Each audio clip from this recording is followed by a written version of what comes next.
Boa noite, meu nome é João, não falo português, vou falar em portunhol. Soy de la Confluent, trabajé antes en diferentes industrias, en Asia Pacífico, en Australia, Singapur, en Cloudera, por ejemplo, en compañías de e-commerce y Databricks y ahora Confluent. Confluent fue fundada prácticamente 5 años atrás por los creadores de Apache Kafka. Apache Kafka fue creado en LinkedIn y hoy en día Confluent provee el 80% del código de Kafka y 69% de los committers que hay dentro del proyecto Apache.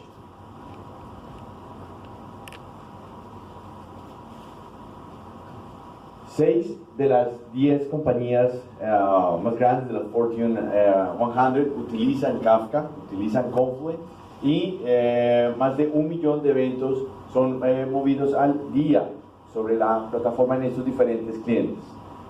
Por ejemplo, LinkedIn es alrededor de 1 trillón o 2 trillones de eventos al día. Debido a que tenemos una parcería muy fuerte con Google, tenemos clientes entre Google y Confluent, algunos como los que vemos allí, Target, Home Depot. Home Depot es un caso muy similar a lo que Rom estaba hablando de Walmart.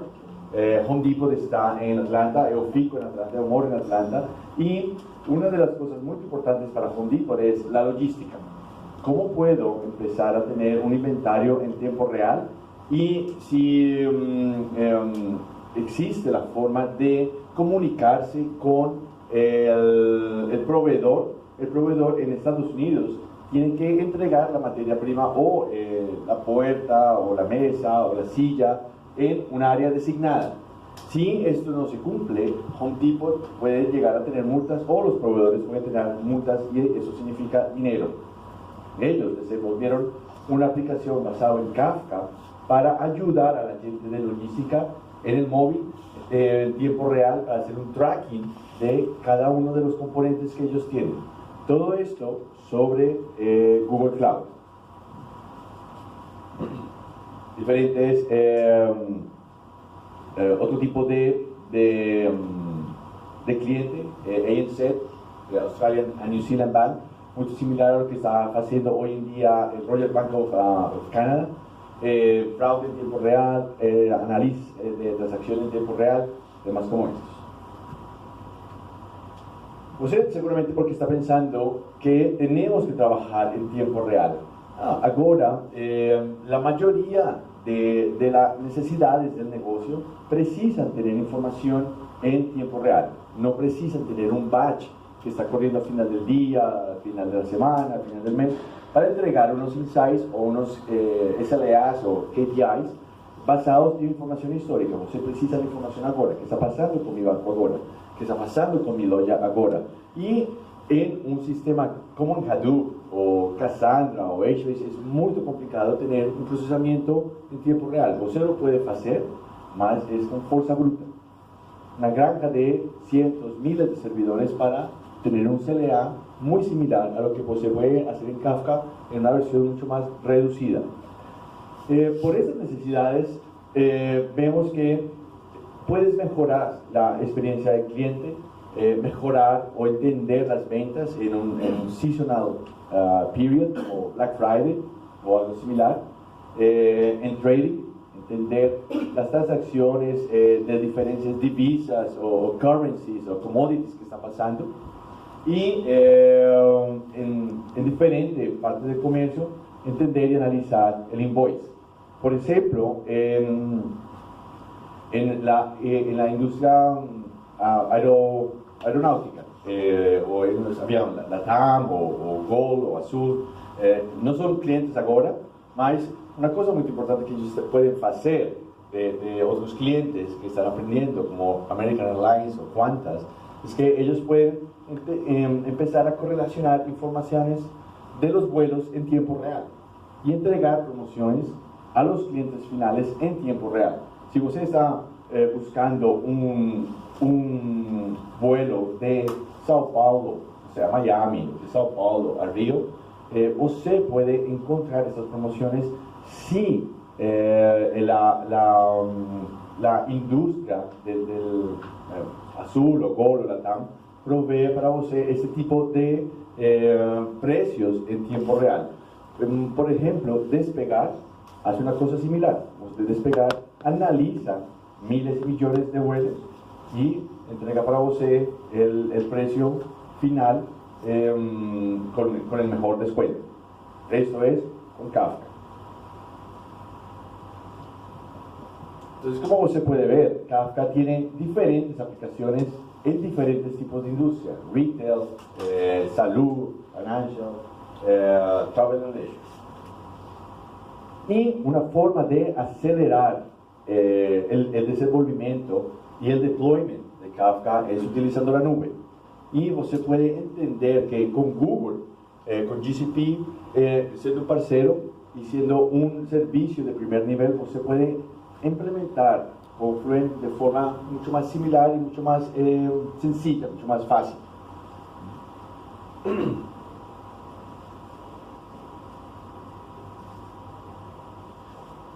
Se pasa de tener una arquitectura compleja a entender cuáles son las fuentes de datos que usted quiere integrar con los diferentes componentes que ofrece Kafka y Confluent, para poder hacer un desenvolvimiento de una aplicación contextual.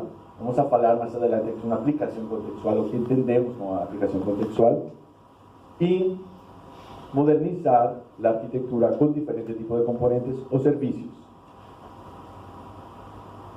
Entonces estamos hablando de modernización de aplicaciones, modernización de la plataforma de datos y una arquitectura híbrida, tanto on-premise, en la nube, o nube con nube, o data center con data center. Ahora, ¿qué es eso de una aplicación contextual? Entendemos que es ETL, entendemos que es messaging, mas de pronto, ¿qué es esto de event streaming? Prácticamente es la combinación de los dos mundos. ETL, que es batch, lento, muy complejo de modificar, muy complejo de escalar, y por el otro lado tenemos messaging, que es complejo de escalar y no tiene la forma de un procesamiento realmente robusto. Event streaming es la mejor combinación de los dos: alta escalable, real time, ordenado y persistente. Estas son las características que ofrece Kafka para cada una de las aplicaciones que usted quiera desenvolver. Entonces, usted quiere construir una aplicación contextual y puede hacerla con una ETL o con un message broker, mas no recibe mucho valor saber, por ejemplo, en este slide aquí, dónde está mi conductor. Simplemente recibo un evento, actualizo mi tela en el celular y sé dónde está punto a punto mi conductor. No ofrece mucho valor. Si usted introduce un concepto de inteligencia en el evento, y no únicamente saber dónde está mi conductor, pero dónde y a qué horas va a llegar ese conductor, es mucho más diferente. Está incluyendo un contexto a el evento. Y usted puede hacer esto hoy en día con Kafka, de una forma mucho más. Otro ejemplo de Contextual Applications, la transacción que usted hace todos los días en la loya de favoritas, ¿sí? Que está gastando 28, 40, 50 reais en alguna comida, más es mucho más enriquecido si usted le dice en qué tipo está gastando ese dinero y cómo puede de pronto tener una promoción, cómo puede empezar a ahorrar puntos en tiempo real. Ahora, estamos hablando de event streaming, ahora stream processing.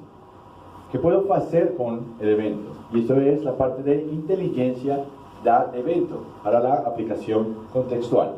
¿Cómo puedo añadir business rules para que pueda tener más insights del evento. Y si necesito y preciso relacionar la información con otro tipo de eventos, lo puedo hacer muy prácticamente y fácilmente con Confluent. Otros ejemplos, aquí ya vio eso.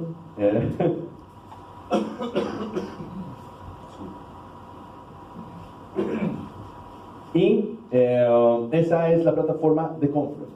Está basado sobre Apache Kafka, como lo faló, y tiene una camada o diferentes herramientas que Confluent ha creado para poder facilitar esta contextual applications con seguridad, con monitoreo, con operación fácil para manejar el cluster e integración a diferentes nubes como la de Google.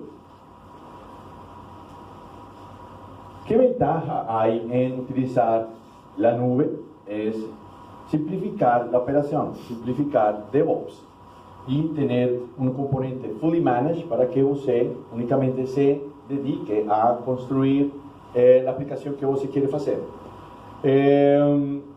Algunas métricas que tenemos con Confluent Cloud sobre Google: una latencia de 25 milisegundos, es algo que es muy importante. Unlimited throughput, retención infinita. Para ellos que no saben qué es Kafka, Kafka también tiene un componente de almacenamiento de información.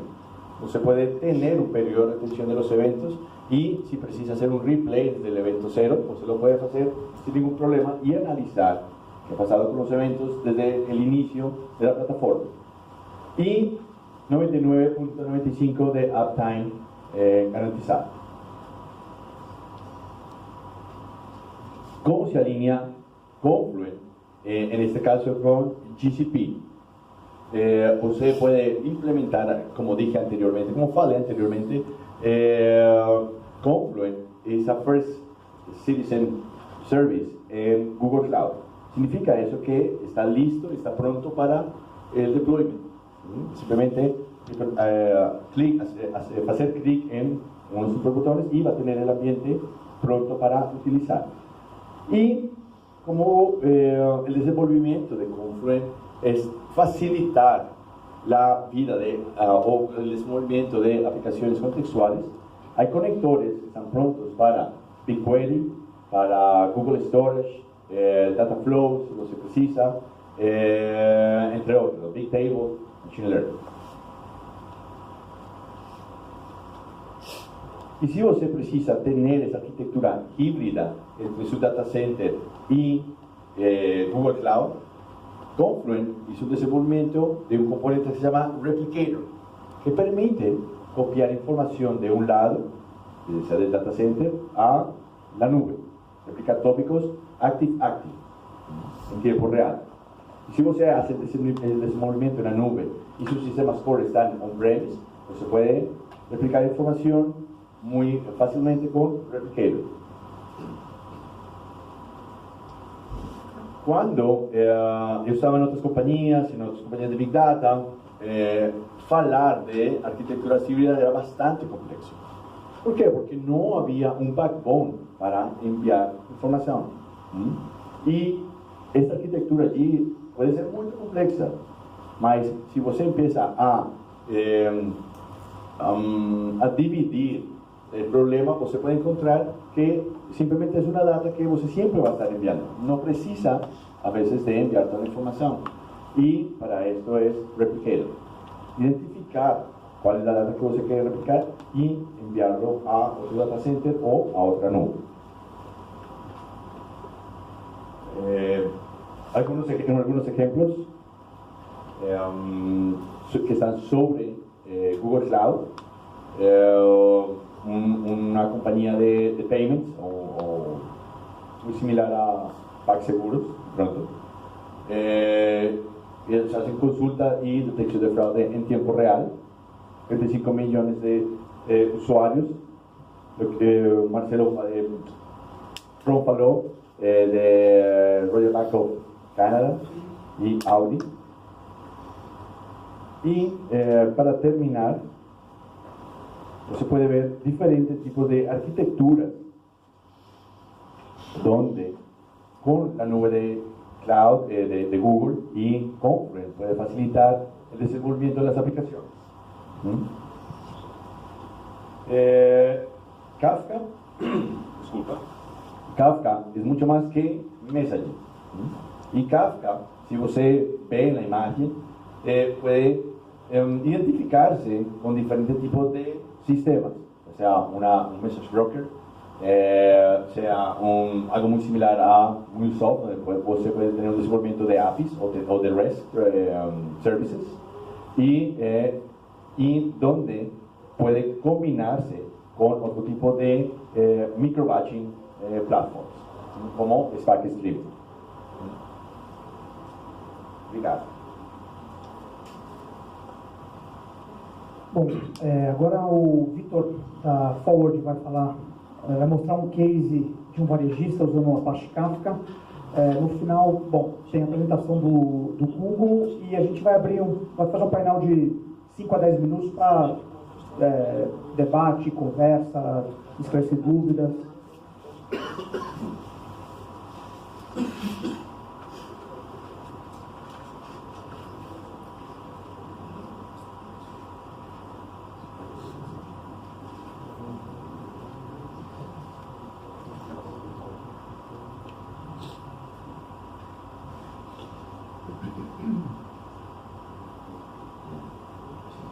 Bom, boa noite pessoal, meu nome é Vitor, sou desenvolvedor na Forward. Hoje a gente vai falar um pouco de um case de sucesso do nosso produto, onde a gente teve que utilizar Kafka para solucionar um problema técnico que tivemos nele. A Forward, a gente é um hub de soluções, onde atende o meio de mercado de pagamento eletrônico. Então o nosso produto está inserido dentro de meio de pagamento. Alguém conhece, trabalha com meio de pagamento aqui? Não? Sim. Legal. Hoje a gente vai estar, então, inserido dentro de adquirente, bandeira e emissor. Emissor, no caso, os bancos, né? Nubank, Itaú e assim por diante. A gente viu um gap de mercado, visão de banco, que os bancos não têm total controle das suas transações, né? A gente sabe hoje que banco ganha dinheiro de diversas maneiras. Uma dessas maneiras é via transação, né? Então, quando você está efetuando uma compra, você está ganhando, o banco está ganhando dinheiro em cima disso. E essas taxas que eles ganham, eles não têm controle delas, eles não sabem se estão recebendo corretamente. Então isso pode ter uma perca rentável para o banco. Outro problema é, como eles não têm total visibilidade, é difícil ele ver os ganhos e o que ele pode também tirar de custo, né? Então ele não consegue tomar decisões de negócio ou técnicas em cima dentro do banco. Entendendo o problema, a gente precisa entender um pouco também o mercado, para quem não conhece. Como funciona uma transação, né? Então, o consumidor, vocês, os usuários do cartão que emitiram, por exemplo, o Nubank que emitiu o banco, vocês vão numa loja física e efetuam uma transação na loja física. Essa transação vai passar por adquirente, vai passar pela bandeira, e uma vez chegada no banco vai ser aprovada essa transação. E como que o banco ganha dinheiro nessa transação? É na hora de repassar essa transação. Então, vou pegar um exemplo simples aqui, você foi no mercado e gastou R$10.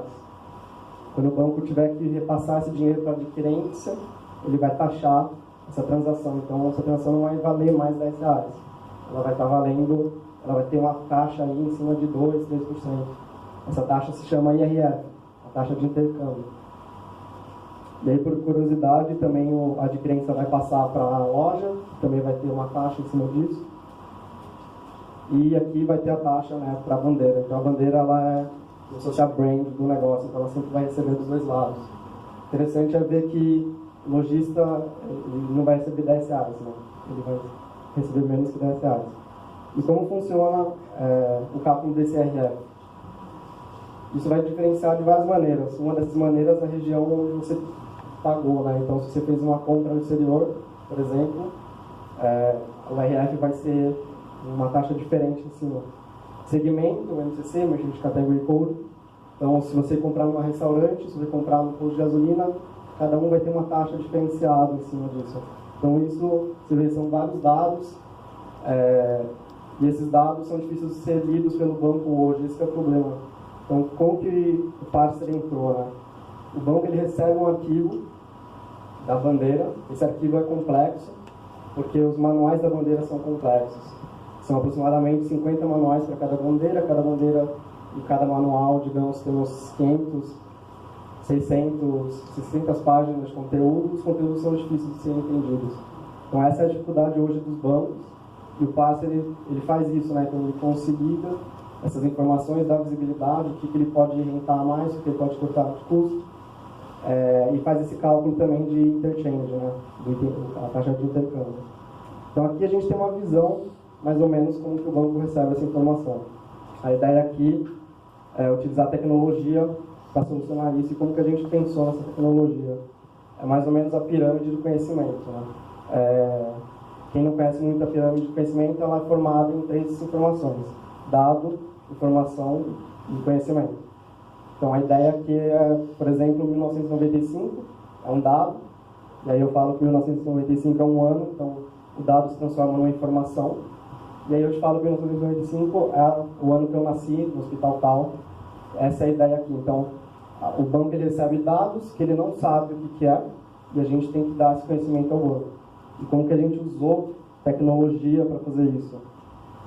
Hoje a stack final está desse jeito, então a gente usa a Apache Kafka para mensageria dos nossos microserviços. Nossa arquitetura é feita em microserviços, não é um monolítico.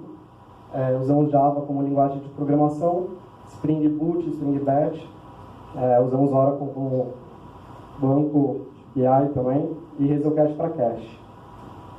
Hoje essa é a arquitetura macro, então é legal ver que a gente, por exemplo, hoje temos a arquitetura Busy Master rodando, onde temos o incoming, onde eu vou explicar já todos os microserviços rapidamente, mas o legal é ver que tudo se torna genérico, né? Então, se caso acontecer da gente ter um cliente que vai necessitar, por exemplo, um processamento de bandeira Elo, ele vai entrar nessa arquitetura com o incoming parser, mas ele vai se comunicar diretamente com o nosso módulo ali no final, genérico.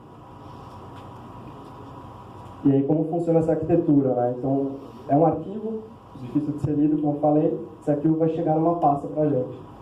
Ele é consumido via FileWatcher. Então, o FileWatcher que vai startar o nosso processo aqui, vai ser enviado para o Incoming. O Incoming vai fazer auditoria, vai fazer poucas coisas, e ele vai passar a informação crua direto para o parser. Então, a ideia da pirâmide volta aqui. A informação vem como um dado, o parser vai tornar ela em uma informação.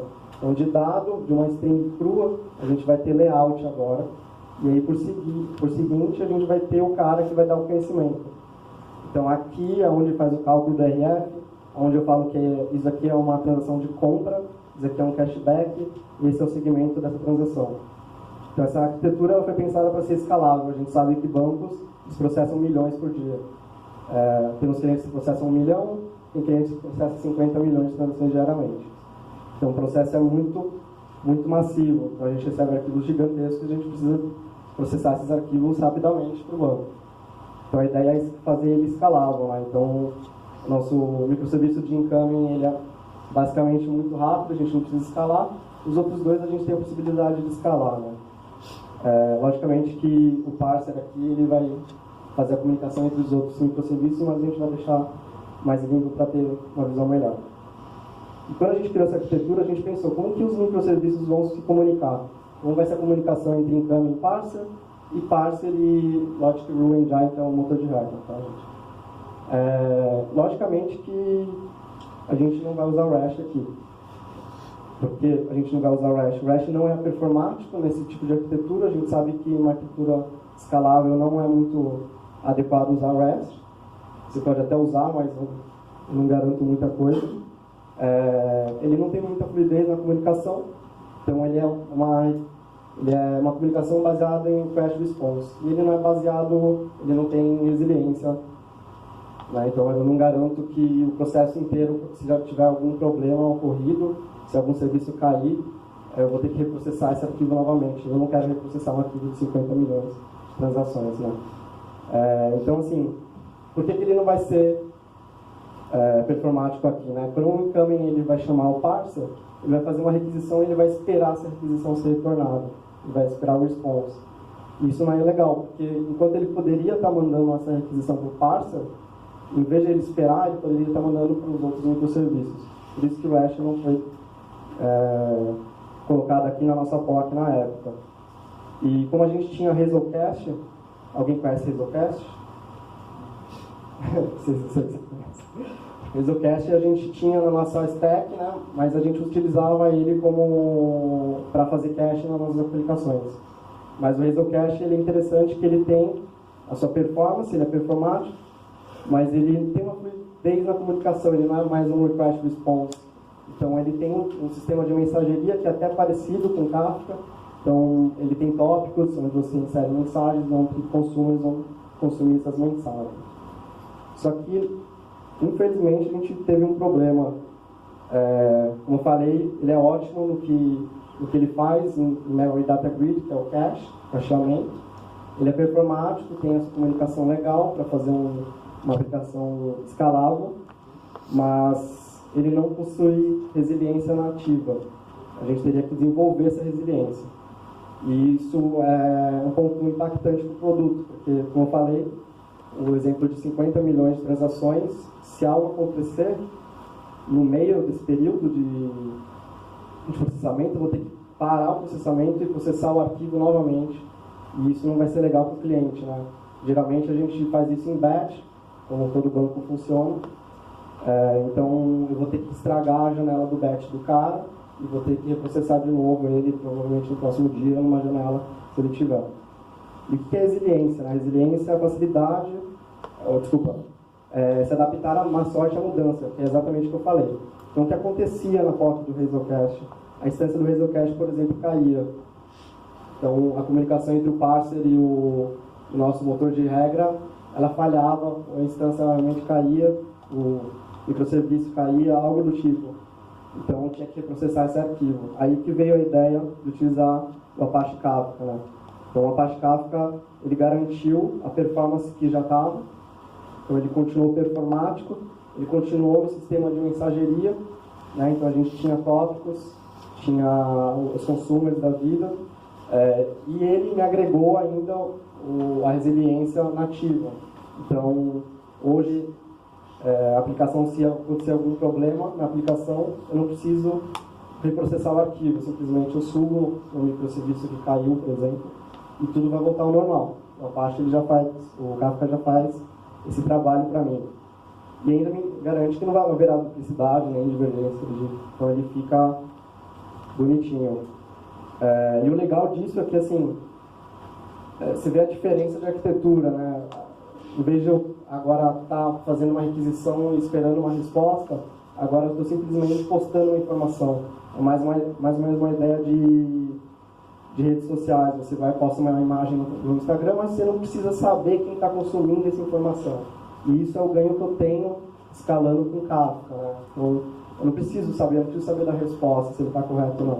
Minha própria lógica de negócio vai saber se ocorreu algum problema no meu processamento. Além disso, logicamente, ele é open source, todo desenvolvedor gosta de open source. Ganhamos também dinheiro com Kafka, além de, lógico, da nossa solução, né? A gente teve alguns problemas. Um dos problemas era a resiliência. E como que eu iria resolver essa resiliência? Eu teria que ter muito tempo para desenvolver em cima do Resolcast e transformar ele em resiliente, né? Já o Kafka, ele já veio na minha estrutura. Eu demorei basicamente 2 dias para implantar ele e testar, porque, como eu falei, o Resolcast ele é parecido com o Kafka, o único problema é que ele não tinha resiliência. Então, eu tive pouco tempo de desenvolvimento para resolver um problema grandíssimo no nosso produto. O produto ficou pronto. E se a gente não tivesse pensado nisso, ele também talvez não teria um estado produtivo. Então, esse projeto que eu estou mostrando para vocês realmente teve sucesso. Ele foi implantado antes do prazo. E ele também está concorrendo, assim, a comunicação a gente pode perceber que é uma arquitetura arroz com feijão, né? Bem básica de Kafka aqui, não tem nada muito complexo. E essa aplicação está concorrendo hoje na Open World, na Oracle, que vai ocorrer em São Francisco no dia 16, com um projeto inovador. E esse é um exemplo de visão que ele dá para o banco. Então, como eu falei, ele faz o cálculo e a conciliação das informações. Então, por exemplo, o banco ele teria ganho lá, em um mês, 9 milhões de reais, 130 mil são só de taxas que ele ganha. Isso é o que o banco ganha de dinheiro. Só que isso é enviado pela bandeira, como eu falei, pelo arquivo. Então, o banco ele não tinha essa visão. Ele não sabia se eu estava recebendo corretamente. E aí eu falo para o banco que não.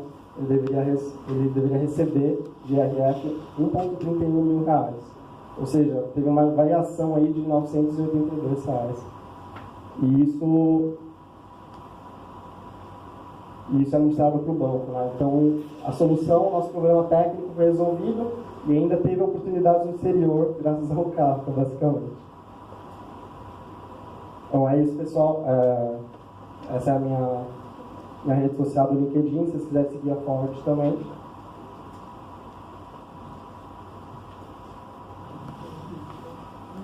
Legal, Vitor.